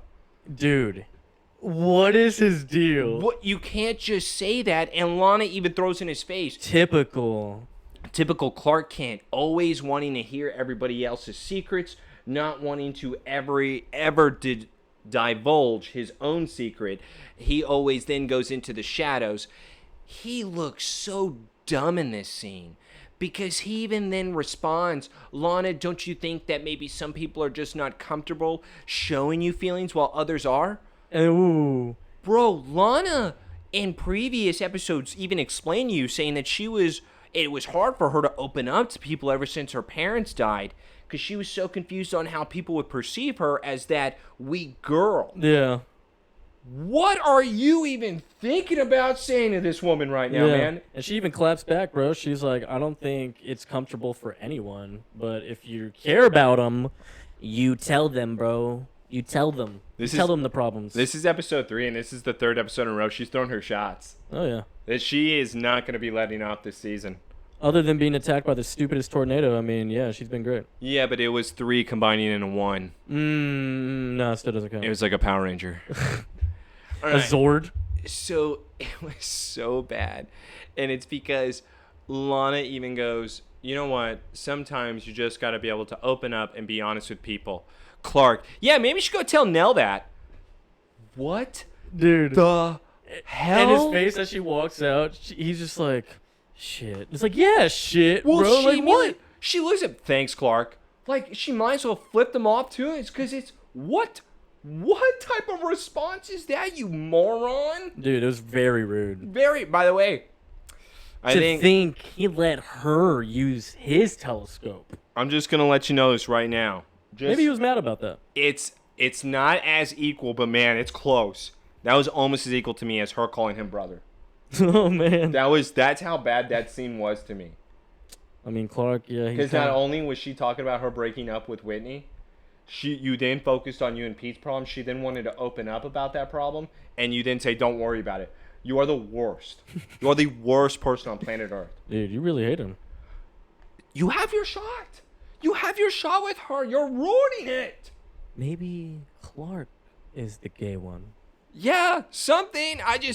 I'm really upset because, like I told you, if I'm 15, girl finally tells me that after me being the nice guy, I have my chance. Okay, dude, we can't just do it right then and there. Yes, but you can. I don't have to wait. So we come to the shack, Pete's shack at his house, and Hamilton Crackhead Boy is back in here looking for the key to the ship. And obviously, he was the one who stole the ship. Pete Ross realizes, oh, you're Dr. Hamilton. I know who you are. You're the only other black guy in town. That is not what he says. He does not say that. Oh, Hamilton, the other black guy. Okay, what I do... Okay, I'm not touching on that. When it comes, though, to what they actually say, is that, Pete, oh, what are you doing here? Hamilton, I'm looking for the spaceship. Pete, well, I don't know where it is, but whoever owns that spaceship, they're much more powerful than you. Hamilton, so you know who has that spaceship. Pete, no. This is why I'm not a fan of him, what bro. What are you doing? What are you talking about? This man, it pissed me off so much. Hey, you know the one who owns that ship. He'll really show you a thing or two, bucko. Oh, so you know? No, I don't, sir. But I bet if I did, he'd beat you up. I bet he'd do it. Pete, kill yourself. Oh my God. And he knocked his ass out. That's what he gets. What I would love is more than name. His name's not Clark. His name's not Kent. if you think about it, that's just his Earth name. So that's all I'll tell you though. It's Clark. And he's like thinking he'll never find him. I got him good. There's so many Clarks. In this town, I think there's 3. Yeah, I haven't heard of one other Clark. So, well, would they purposely bring people with the same name? Yeah, they would probably do that. Of I course. don't know. We haven't had same names yet. There's what is it? So there is 48,000 people in this town. There's 48,001. I'm sure we'll find another John. There's got to be another John. There's definitely a John. Probably a Pete. Because there's a nice John that people like in town, and then there's the Jonathan Kent that we're used to. Ring ring. Hey, it's John. Which John is this again? Which John? Hey, which number is John? Oh, he's got Like the one we like. Oh, he's got that unknown number because he lives out in the boonies. Oh, it's Kent. No, hang up. Hang up. We don't want him around here. Going back now to the Kent house, we have the Kent family that just so happens to be constantly checking the papers in search of the ship because I don't think Jonathan and Martha are doing anything. I'm not going to lie to you. This whole thing, they just seem so concerned, being like, Clark, why are you doing this? Clark, why are you doing that? More than Jonathan just are criticizing his ass while they're just at the house, just making their coffee. Look, this is also the moment that I was talking to you about earlier. If we keep it going, obviously, for a little bit. Yeah, so Clark's looking over the newspaper and whatnot. So he ends up telling him, because John's talking about Ray Wallace, the truck driver, the van driver. And so Clark...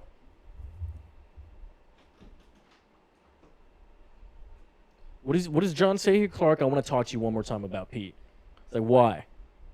Well, it's more like that he's still wanting to make sure that Pete doesn't know much. And Clark then reveals, well, Pete's not talking to me.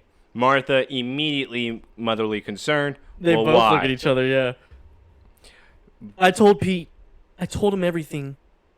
They... And dude, bro, this is the part I'm talking about. John is so pissed. He's like, you couldn't have come to us first, Clark. And when he gets up right here, bro. Please, go back.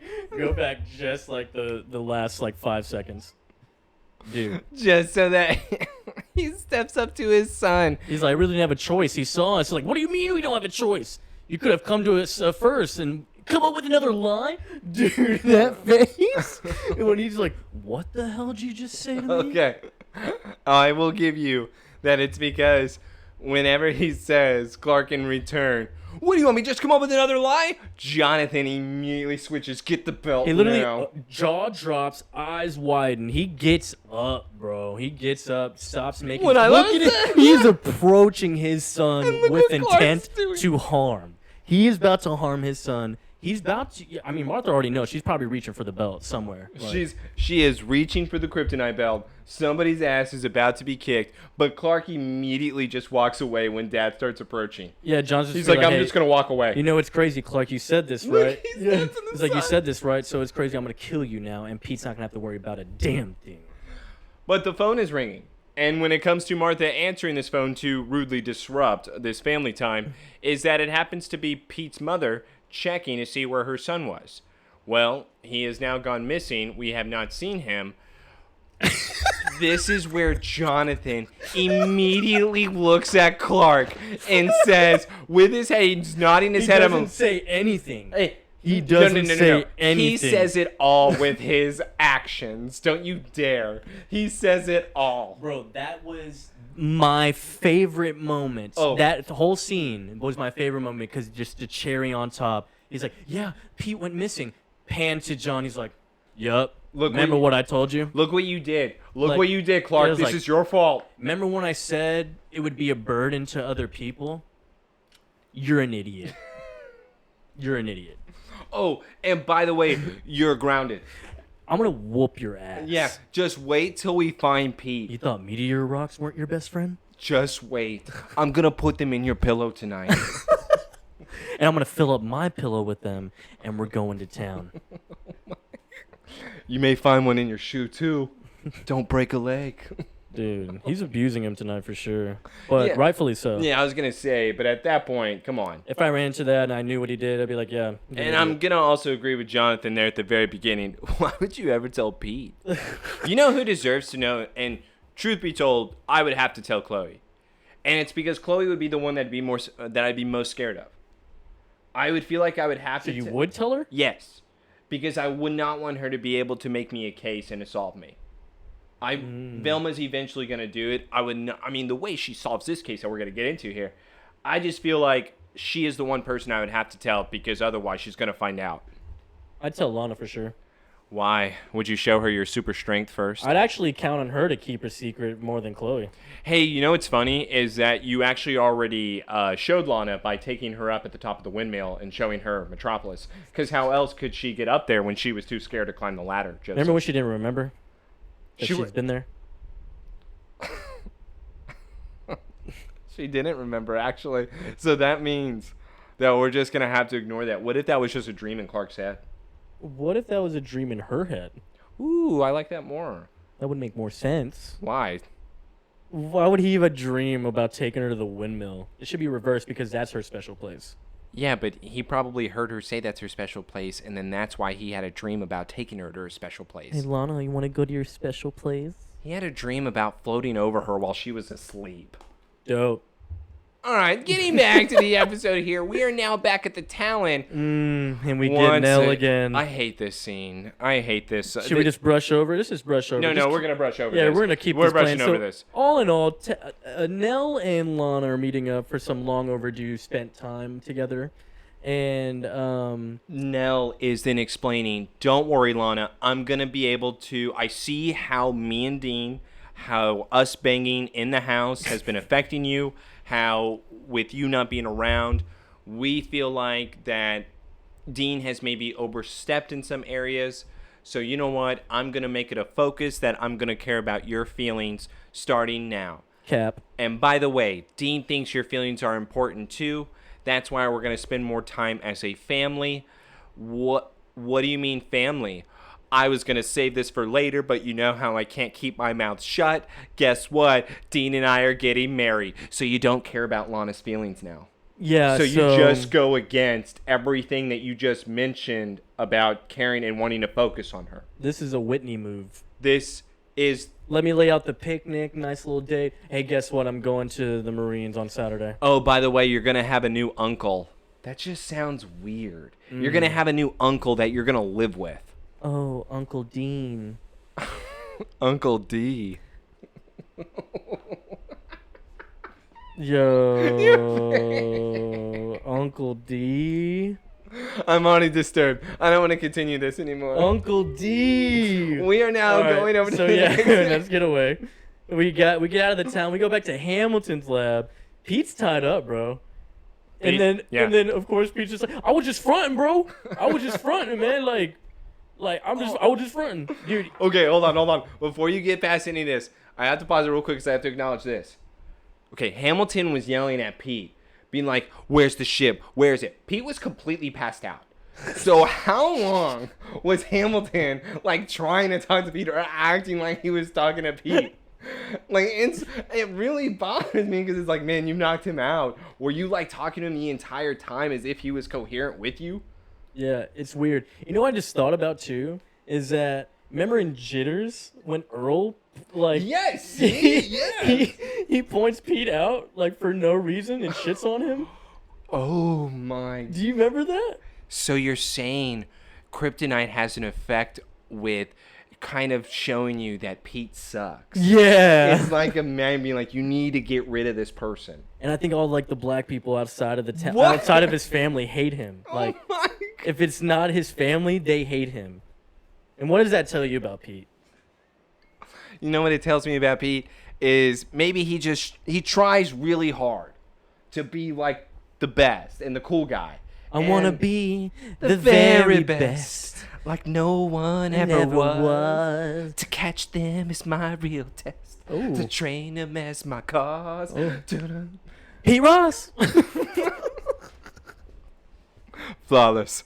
But that's funny that you made that connection with the jitter thing because even in this scene, Hamilton just cannot stop the shakes. Dude, the shake is like half his body now. Okay, please tell me this is not the funniest scene on planet Earth. I'm a sideshow freak, a quack doctor. With these meteor rocks, let me tell you what they did to me. I'm dying, you're dying too. He wipes his forehead with his sweat and then wipes it on his face. The only way this scene becomes better is if he licked his hand and then put it on his face. I would have died. No. He should lick his hand after he wiped it on Pete's face. Oh my God. Bro. And then maybe put it back. He really wiped his sweat. By the way, that's an insult. So funny. Man, I love Hamilton. He's the greatest. He was in season 1. Honestly, I'm loving him in this episode. He turned too crazy for me. But that's what I mean is that... Hey, once it's in the skin, bro, obviously he just goes nuts. And we have discussed this too. It just seems like that we've even recognized him as the actor where maybe he just had too many things going on. Maybe he had like another part because I wish they would have just kept him forever. Where I could have constantly had this type of moments where he got his powers or his jitters under control. But after the wiping of the sweat on Pete's face, we go back to the Lex mansion where we have Lionel. The blind mice. He is using a tool to be able to read him the manuscript or whatever the hell he's reading. It's Hamilton's like manuscript or thesis on kryptonite research. Okay. Meteor rock research. And he's trying to do it hidden at Lex's mansion in Lex's office. Yes, because is this really hidden? This is why. This is what I mean. Lex immediately standing at the door saying, "Interesting reading, Dad, huh?" Lionel, I didn't hear you come in, son, and starts folding the book over. You were playing in audio. What do you mean? You were playing in audio. Like you wouldn't be able to hear him. You have audio playing. Lex was probably down the hall and he heard you listening to him be like, "Hey, I know that," and walked down. What do you mean? Oh, hey, Lex, it's his house. That's his office. Blind mice? Maybe he didn't know it was his office, man. Maybe he totally thought it was a completely different office. You just gotta explain, because him truly being like, "Oh, I didn't know. I'm surprised." Lionel kind of went dumb, bro, after going blind. He lost some of his senses there. Double whammy. Which is also what we find out here is he was not doing well in the physical therapy, or he was doing not as fine as he was bragging about. Yeah, he went AWOL, bro. And he ran away. Going. Yeah. And they were concerned, believing that some of his senses would be affected and he should be able to come back. Lex is using this opportunity to be like, "Okay, now it's time for you to leave, Dad. This is the time where it's time for you to leave." But then Lionel goes on his type of rant about how he's tired of feeling like the lab rat, tired of doing these things where he feels like he's not in control. "I had to get away from the walls." Isn't this what you do to people on a daily basis, Lionel? Isn't this what you do to your own son? Yeah. "I am so lost, but I don't feel bad for me, son. And I had to go away from that, dude. I was like a lab rat, you know? And like, I'm just really trying to vibe with my son back in Smallville." And this is what makes me so disgusted, is the fact of that Lionel then goes on with the what is it? I think it's like a Roman Greek or... And he talks about how it's a comparison. I think it's a Greek story or comparison or something like that. Yes. Opidius? Opidius. Opidius, I think it's Opidius. Is it Opidius? Opidius. I mean, hey, tomato. Oh, this isn't an English show, am I right? I'm walking in.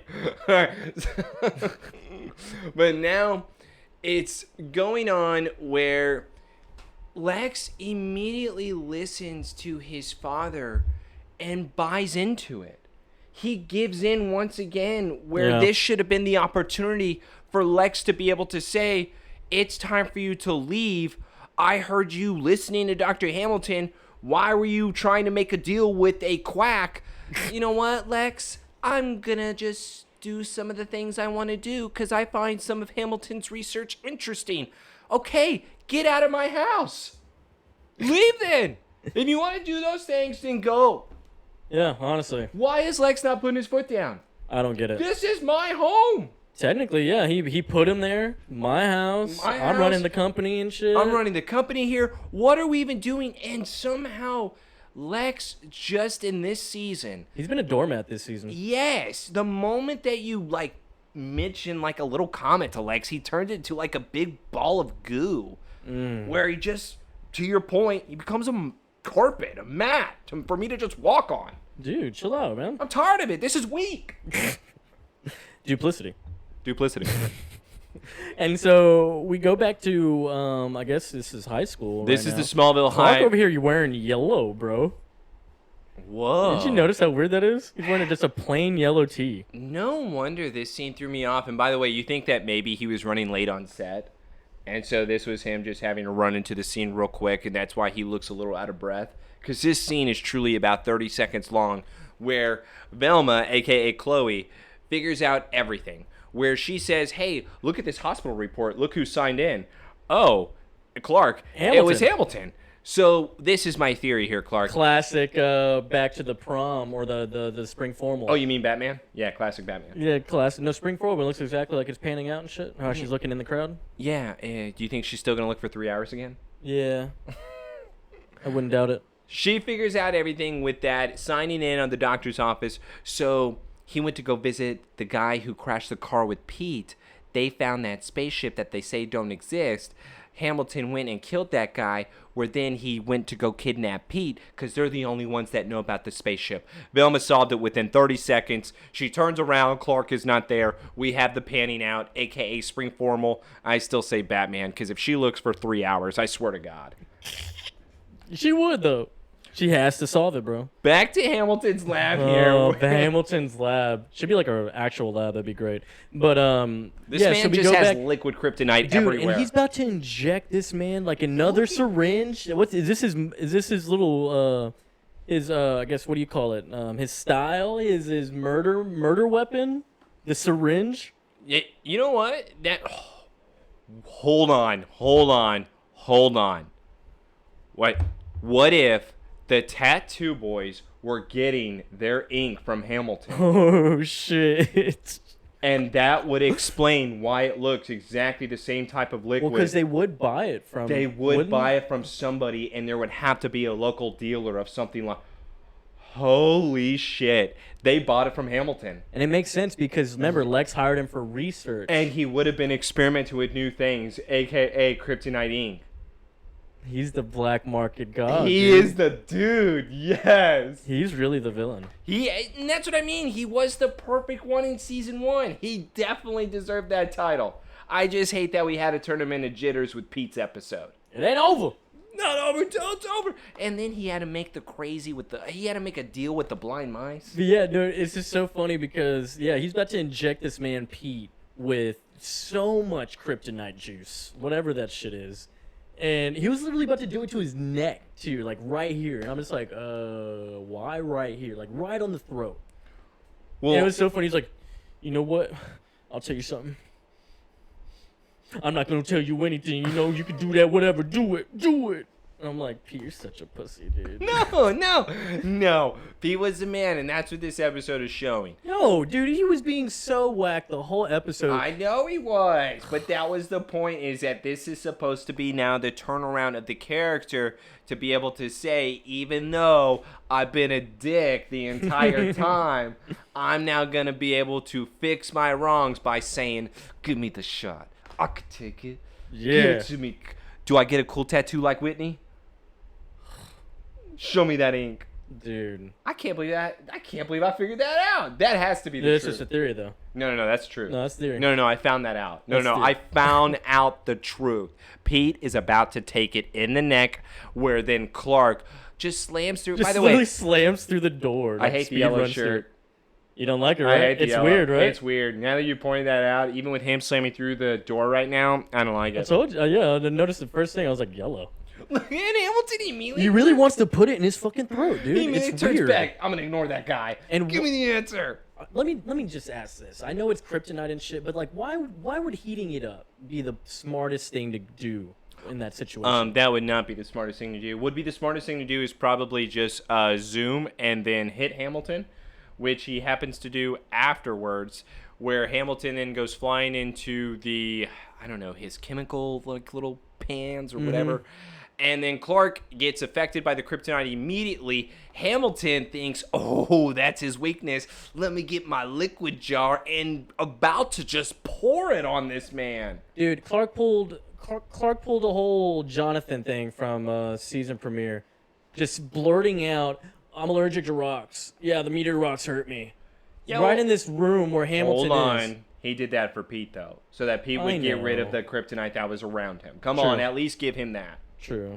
But then so what do we say? Pete manages to save the day here and knocks Hamilton back off of Clark. But with Hamilton, he accidentally pours the kryptonite liquid on his head, and it's dripping and it's soaking into his sweat glands and shit.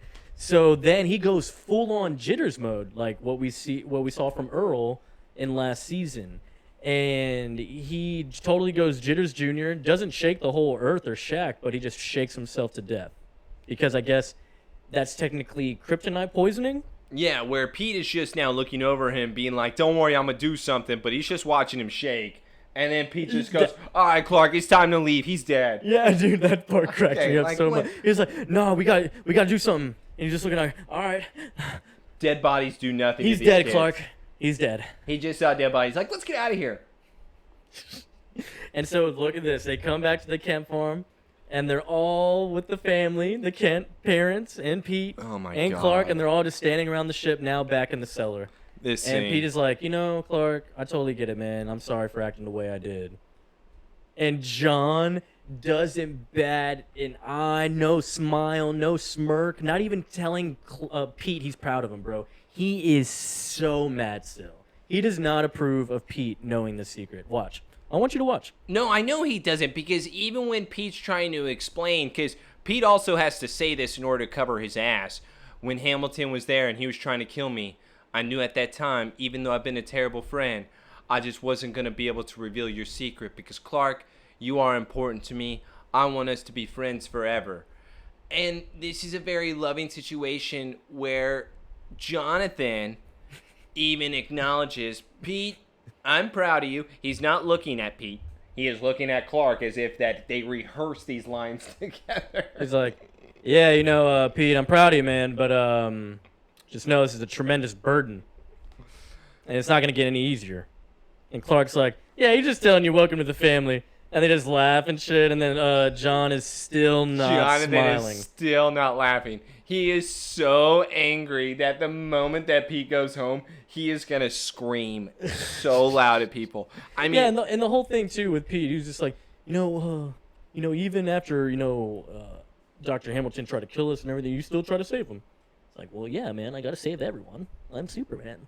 And Pete's like, guess it's hard being you, huh? So, Pete, you're a piece of shit. Let everyone die. Hey, Pete, why didn't you realize this last year, freshman year, whenever Clark was, saving everybody? Yeah, Hey, Pete, how do you think that you woke up safe at times? This goes to the whole thing of Smallville being dumb in general. No, it has to do with, actually, I'm pretty sure they're trying to erase season 1 out of our brains. But you know what? It's not going to happen. After season 2 and 3, it practically is a race. No, it's not. It's not going to happen. Season 1's always going to live forever. They're not going to do this to me. Long live season 1. It was there. It was a part of life. And so one of our last scenes here that we have is Lex coming to Hamilton's lab. He allows because Lionel said, "Let's go check out at Hamilton's because you're going to understand what he was showing me earlier." And so he goes there, and there's nothing there. Hamilton's body's not even there, bro. Lex even sees just a silver chair. Yeah, by the way, Hamilton's body's not there. Nobody's even in the lab. There's no officers. Everything is still left in there. Nothing is taken. What happened to Hamilton? Yeah. What the hell? Is he dead? He should be. He should be. Who knows, dude? By the way, did they ever explain that? Did we ever get an explanation where it happened to his body? I have no idea. Hopefully we can see something here. But yeah, Lex just keeps telling Lionel. You think Pete took it for later? I'll remember him forever. Oh my god. Yeah, Lex just basically tells Lionel here, look, man, there's nothing here. And Lionel's just like, oh my god, I hate that part. Lex is just trying to tell Lionel, like, look, man, why don't you just leave the house, He's like, look, man, I just want to spend time with my son. He just starts touching his face, and Lex is like, Oh my fucking god, man. Why is my dad still here, bro? All Lex has to do, and in a way he does, is to say, well, Put now the you can pillow be... over his face when he's sleeping. I know, He dude. could have done that earlier. We could have done a Reaper. Well, we didn't. And now we are going to the last scene where it's Pete and Clark shooting the hoops. And this is, in my opinion, the worst thing.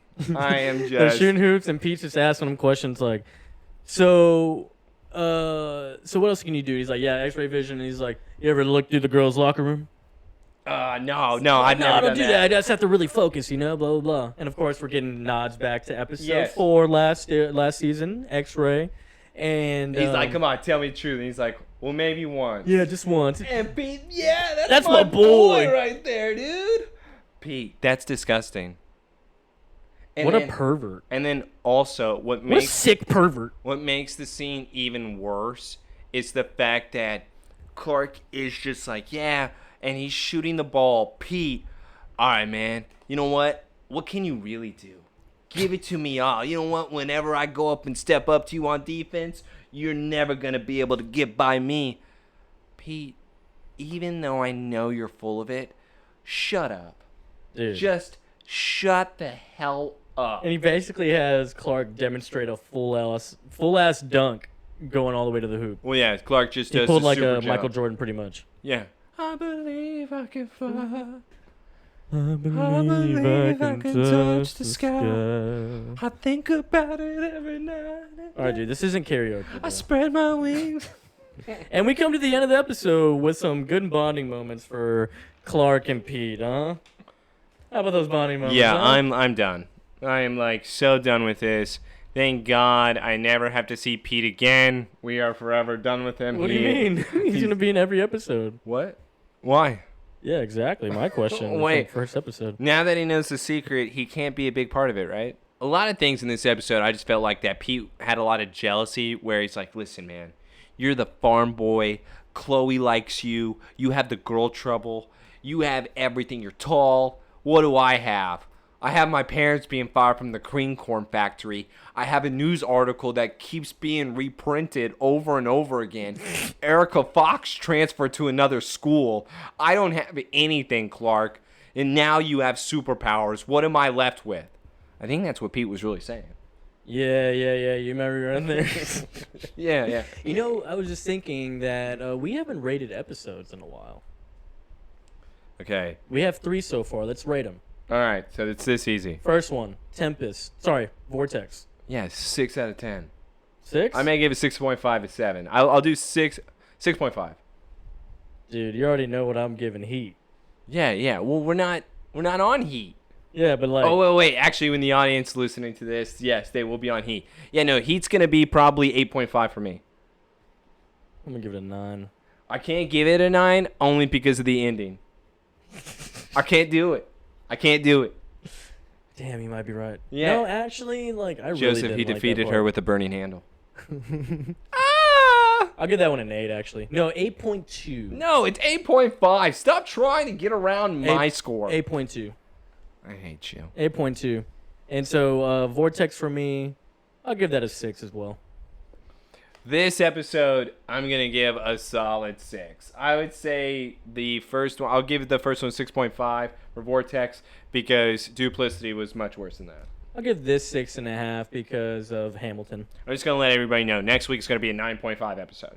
Next week's going to be a 9.5. I can't wait for this moment with Lionel. This Oh, my is God. what everybody should be tuning into. Next week, we got Red. We got Red, episode 4 of season 2. Fans, as you know, this is the first time we get the new class of Kryptonite. Well, at this point, it's still Meteor Rock. Yeah, and by the way, we're not going to say what it does. We're going to wait till next week. yeah. Because it's going to be a doozy. What I'm hoping and what I'm knowing, Clark's going to get down and dirty. Dude, this episode's so good. All right, thanks again for listening this week. The 2 nerds are out. Sayonara, adios. Get out, bro. I hate Pete so much.